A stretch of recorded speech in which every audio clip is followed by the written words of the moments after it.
आरती कुलकर्णी, आपण पाहतोय शिवसेना आणि भाजपची सत्ता स्थापनेसाठी एकीकडे बोलणी सुरू आहेत, तर राष्ट्रवादी काँग्रेसनं आता आपली भूमिका अगदी स्पष्ट केलेली आहे।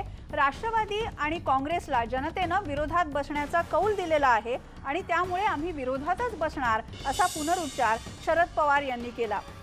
सत्ता स्थापनेमध्ये राष्ट्रवादीनं भाग घेण्याचा प्रश्नच उद्भवत नाही असं शरद पवारांनी म्हटलंय। दरम्यान काँग्रेसचे प्रदेशाध्यक्ष बाळासाहेब थोरात यांनी राष्ट्रवादीचे नेते शरद पवार यांची भेट घेतली आणि ही भेट झाली बारामतीमध्ये। शरद पवारांचं निवासस्थान असलेल्या गोविंद बागमध्ये ही भेट आणि चर्चा झाली आणि या भेटीमध्ये सुप्रिया सुळे आणि रोहित पवार सुद्धा उपस्थित होते। आपण बघूया शरद पवार आणि बाळासाहेब थोरात काय म्हणाले।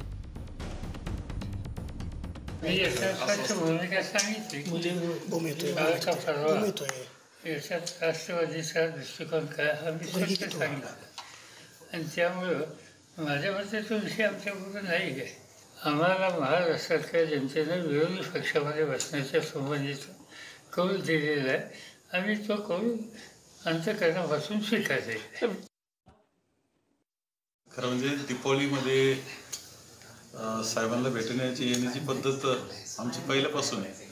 आपण पाहिलं असेल की येतो अनेक महाराष्ट्रातली सर्वजण साहेबांना या निमित्तानं भेटण्याकरता येतात, शुभेच्छा घेतात। इथं आपल्या सगळ्यांना माहिती आहे तशी ही दीपावली भेट माझी आहे। कालचा विषय जो की काय असं नाही म्हटलेलं, मी म्हटलंय की अद्याप आम्ही काही स्ट्रॅटेजी त्यामध्ये ठरवलेली नाही आणि शिवसेनेकडून सुद्धा काही प्रस्ताव आमच्याकडे आलेला नाही, इतकं स्पष्टपणे बोललेलं। जर आला प्रस्ताव तर आम्ही दिल्लीला मला विचारावं लागेल, कारण आमचे निर्णय तर दिल्लीतून होतात। शरद पवार आणि बाळासाहेब थोरात यांनी स्पष्ट केलेलंच आहे, पण त्याआधी आम्ही विरोधी बाकावरच बसणार असं राष्ट्रवादीचे नेते प्रफुल्ल पटेल यांनी सुद्धा म्हटलेलं होतं। सक्षम विरोधकाची भूमिका आम्ही निभावणार आहोत। भाजप आणि सेनेला लोकांनी सत्तेसाठी कौल दिलाय, त्यांना शुभेच्छा। 2014 मध्ये राष्ट्रवादीनं भाजपला जो पाठिंबा दिला होता तो राष्ट्रवादीनं न मागताच दिलेला होता असं सुद्धा प्रफुल्ल पटेल म्हणाले। महाराष्ट्राच्या जनतेने आपला मत व्यक्त केला आहे आणि स्पष्ट आहे की भारतीय जनता पार्टी आणि शिवसेनेला आमच्या राष्ट्रवादी काँग्रेस आणि इतर आमचे मित्रपक्षांपेक्षा जादा जागा मिळालेली आहे आणि म्हणून आम्ही पवार साहेबांनी पण परवा दिवशी प्रेस घेऊन सांगितलं की आमची त्यांना शुभेच्छा आहे। आम्ही विनम्रतेने जनतेचा जे काही कौल आहे त्या आम्ही स्वीकारत आहोत आणि एक सशक्त विपक्षाची जी भूमिका आहे ते जे आम्हाला जबाबदारी जनतेने दिली आहे ते आम्ही निभावणार।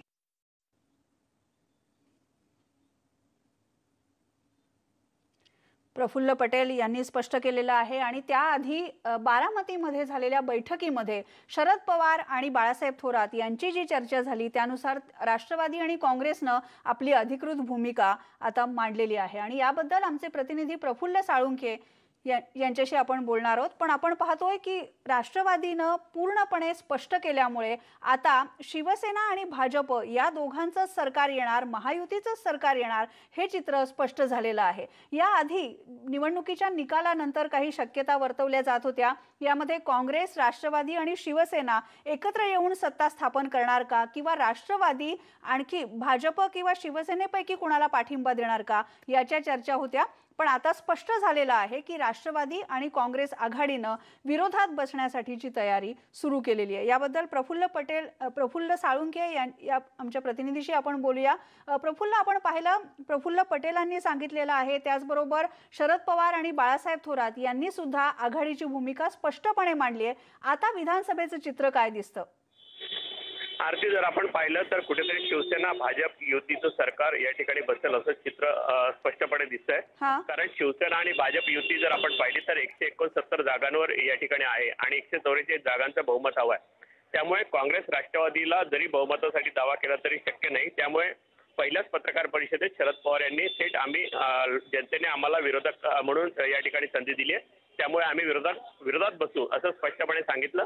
त्यानंतर प्रफुल्ल पटेल असेल, बाळासाहेब थोरात असेल, अशोक चव्हाण असेल, यांनी प्रत्येकाने विरोधाची भूमिका या ठिकाणी स्पष्ट केलेली आहे। त्यामुळे आता 30 तारखेला शिवसेना भाजप आणि याची बैठक होईल आणि त्यानंतर भाजपची देखील बैठक होईल आणि या बैठकीमध्ये भाजप आपला नेता निवडेल आणि त्यानंतर सरकार स्थापनेचा दावा या ठिकाणी करेल. साधारणतः 31 तारखेला राज्यपालांकडे सरकार स्थापनेचा दावा भाजपच्या वतीने करण्यात येईल अशी माहिती जी आहे ती सूत्रांकडून मिळते.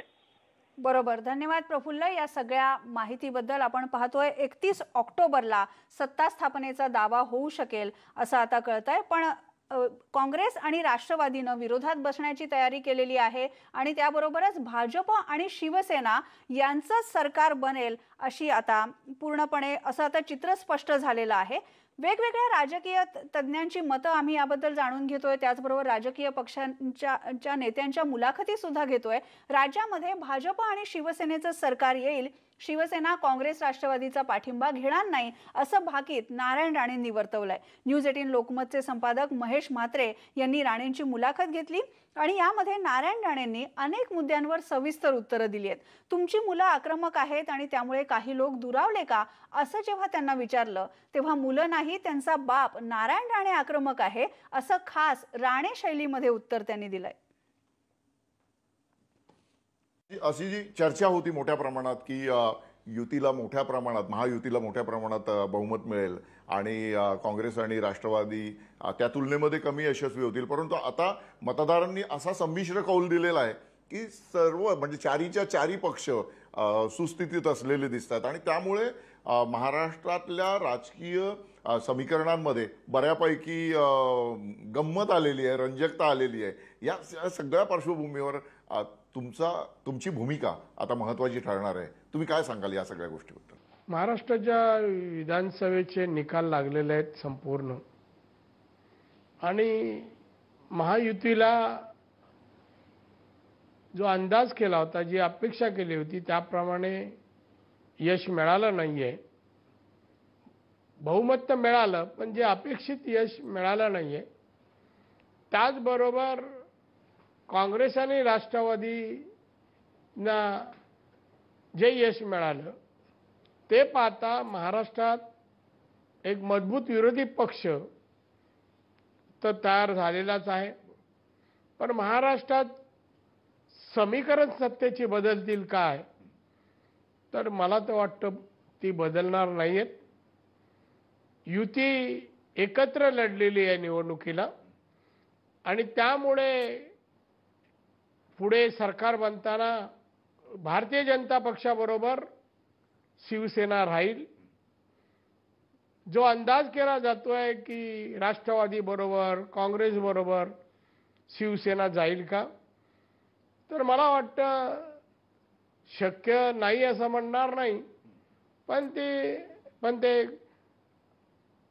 शिवसेनेची आयडिओलॉजी आणि राष्ट्रवादीची आयडिओलॉजी याच्यामध्ये फरक असल्यामुळे एकत्र येणं मला तेवढं शक्य वाटत नाहीये आणि म्हणून युती कायम राहील आणि सरकार दिवाळी संपतात तयार होईल असं मला वाटतं.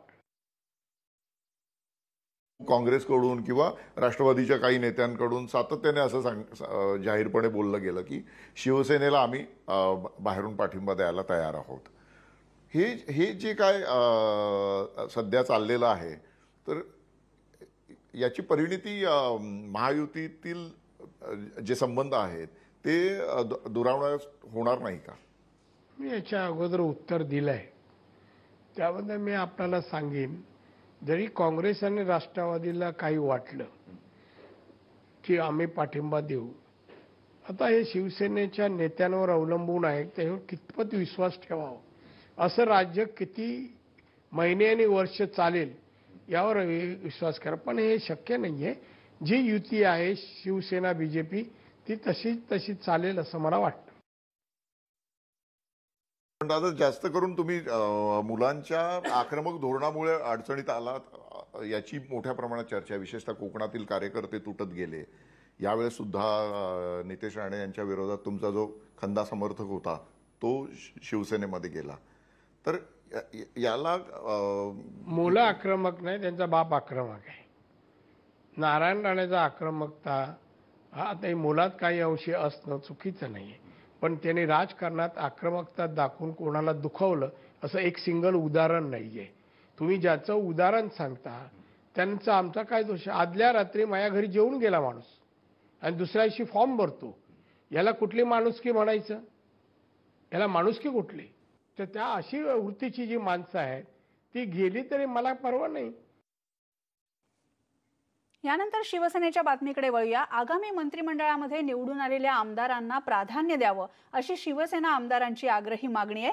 मागच्या सरकारमध्ये शिवसेनेनं विधान परिषदेच्या आमदारांना झुकतं माप दिलेलं होतं, त्यांना मंत्रिपद दिली होती. यावेळी शिवसेना पक्षप्रमुख उद्धव ठाकरेंनी निवडून येणाऱ्यांना न्याय द्यावा अशी मागणी आमदारांनी केली आणि त्याला उद्धव ठाकरेंनी मान्यताही दिली आहे असं कळतंय. मागच्या सरकारमध्ये सुभाष देसाई, दिवाकर रावते, रामदास कदम, दीपक सावंत, जयदत्त क्षीरसागर आणि तानाजी सावंत हे विधान परिषद सदस्य होते. 3 वर्षांपूर्वी विधान परिषदेतले मंत्री बदला म्हणून मातोश्रीवर मोठं नाराजी नाट्य घडलेलं होतं. तेव्हा उद्धव ठाकरेंनी कशीबशी आमदारांची समजूत काढली. आता मात्र निवडून आलेल्या आमदारांनी सुरुवातीलाच मंत्रिपदासाठी तटबंदी बांधायला सुरुवात केली आहे. शिवसेना आमदारांच्या या पवित्र्यामुळे शिवसेनेमध्ये भाजपप्रमाणेच बुजुर्ग नेत्यांसाठी मार्गदर्शक हे पद निर्माण होण्याची शक्यता आहे. शिवसेना 2.5 वर्ष मुख्यमंत्री पदावर ठाम आहे आणि मुख्यमंत्री पदामध्ये सुद्धा समान वाटा द्यावा हे भाजपनं लेखी द्यावं अशी उद्धव ठाकरेंची मागणी आहे. सेनेचे आमदार प्रताप सरनाईक यांनी याबद्दल स्पष्ट केलं. मातोश्रीवर झालेल्या बैठकीमध्ये उद्धव ठाकरेंनी ही भूमिका मांडली असं प्रताप सरनाईक यांनी सांगितलं. 50-50च्या फॉर्म्युल्यावर भाजप आणि सेनेची लोकसभेच्या निवडणुकीमध्ये चर्चा झाली होती. हे वचन आता भाजपनं पाळावं असं सरनाईक म्हणाले.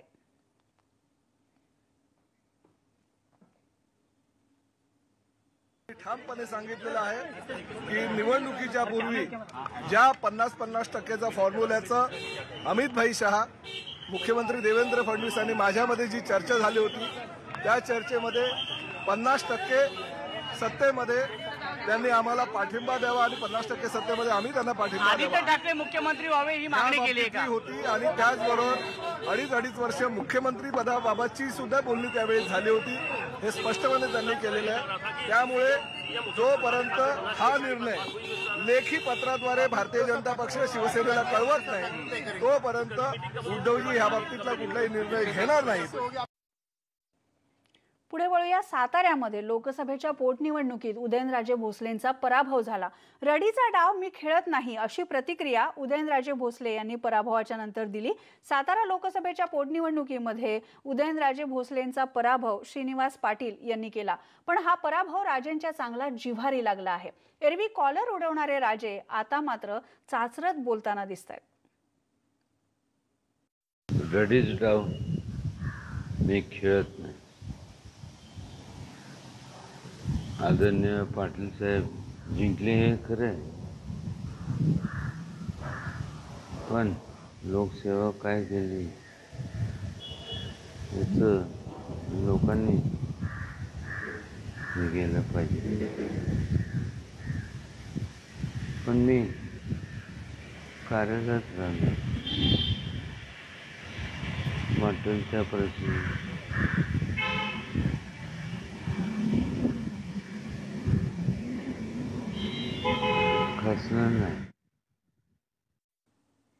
ऐन विधानसभा निवडणुकीच्या तोंडावर उदयनराजे भोसले हे भाजपमध्ये गेले आणि सातारा निवडणुकीमध्ये त्यांचा पराभव झाला. त्यानंतरची त्यांची प्रतिक्रिया आपण पाहिली. यानंतर एक ब्रेक घेऊया आपण. ब्रेक नंतर पुन्हा भेटणार आहोत.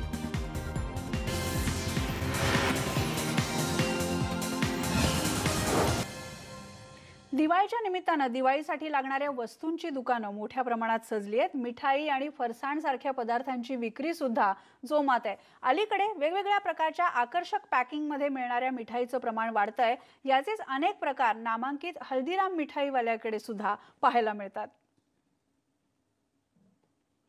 विधानसभा निवडणुकीची गडबड संपली आणि आता लोकशाहीच्या उत्सवानंतर दिवाळी सण, दिवाळी उत्सवाच्या दिवसांना सुरुवात झालेली आहे आणि याचसाठी मिठाईची दुकानं असो, यासोबतच कपड्याची दुकानं, सोन्या चांदीची दुकानं, यामध्ये जे संपूर्ण नागरिक आहे ते गर्दी करताना आपल्याला बघायला मिळते. सध्या आपण एका नामांकित, संपूर्ण देशभरामध्ये नामांकित असणाऱ्या हल्दीराम मिठाई भंडारमध्ये आहोत. हल्दीराम मिठाईची सुरुवात हल्दीराम भुजियावाला यांनी नागपूरला केली होती आणि नागपूरच्याच हल्दीराम मिठाईच्या शोरूममध्ये सध्या आपण आहोत आणि आपण बघतोय संपूर्ण शोरूम हे सज्ज झालेलं आहे एकंदरीत दिवाळीचा आनंद साजरा करण्यासाठी. ड्रायफ्रूट्स आणि विविध रंगीबेरंगी अशा आकर्षक पॅकिंगमध्ये जे भेट म्हणून देतात दिवाळीमध्ये एकमेकांना दिलं जातं। किस प्रकार की खरीदी चल रही है, क्या प्रेफरेंसेस है ये बार मिठाई के? प्रेफरेंस तो बहुत चॉकलेट को ज़्यादा है, मतलब I would prefer chocolate rather than this all this sweets, but let us see, Haldiram is a brand, no problem, Haldiram में ज़्यादा भीड़ है। दिवाळीमध्ये गोड तर द्यावंच लागते ना, आणि गोडाशिवाय दिवाळी नाही। खरेदी चालू आहे, जोरात सुरू आहे? जोरात चालू आहे। सगळ्यांना शुभेच्छा, थँक्यू। आपण बघतोय लोकांमध्ये आनंद उत्साह बघायला मिळतोय दिवाळीचा, आणि खरोखर अशाच प्रकारचा आनंद उत्साह या संपूर्ण महाराष्ट्रामध्ये आणि देशामध्ये राहो, आणि जे गोडधोड पदार्थ आणि या सगळ्यांसह सगळ्यांची दिवाळी अगदी दणक्यात साजरी हो, याच न्यूज 18 लोकमतच्या माध्यमातून न्यूज 18 लोकमतच्या सगळ्या प्रेक्षकांना शुभेच्छा देऊया। व्हिडिओ जर्नलिस्ट प्रशांत मोहितेसह अक्षय कुडकेलवार, न्यूज 18 लोकमत, नागपूर। यानंतर एक ब्रेक घेऊया आपण आणि ब्रेक नंतर पुन्हा भेटणार आहोत।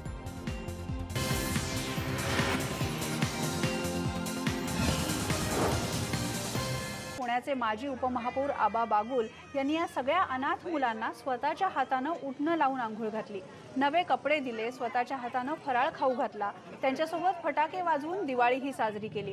या अनपेक्षित आनंदामुळे मुलं सुद्धा हरकून गेली होती। आबा बागुल गेली 7 वर्ष अशाच पद्धतीनं अनाथ मुलांच्या सोबत दिवाळी साजरी करतात। हॅपी दिवाळी। हॅपी दिवाळी। तू म्हण। छान वाले, बहुत अच्छा लगा। ये भैया लोग ने आया ना तो गर्म पानी से नहलाया और लड्डू भी दिया, कपड़े भी दिया, बहुत आज खुशियाँ दी भैया लोग ने। कपडे दिले, आंघोळी केले, सगळे ठबुकडे दिले, सगळे दिले। अशी दिवाळी कधी साजरी झाली नाही झालं। कसं वाटते आज? छान वाटते। हॅपी दिवाळी। पुण्याची ही बातमी बघितली। खरं तर दिवाळीच्या सणाचा आनंद हा आनंद वाटून घेण्यामध्येच असतो। यानंतर इथेच थांबणार आहोत आपण। पाहत रहा न्यूज 18 लोकमत।